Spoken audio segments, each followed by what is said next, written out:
Yan, dito pa rin kami sa Gateway.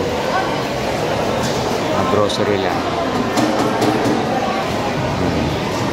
Ayan ang aming napamili para sa loob ng isang linggo.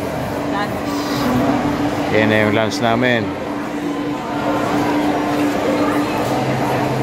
Ayan, medyo nag-busy na. Marami ng tao.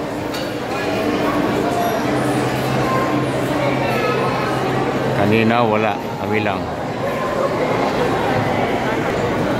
Yan ang aming lunch.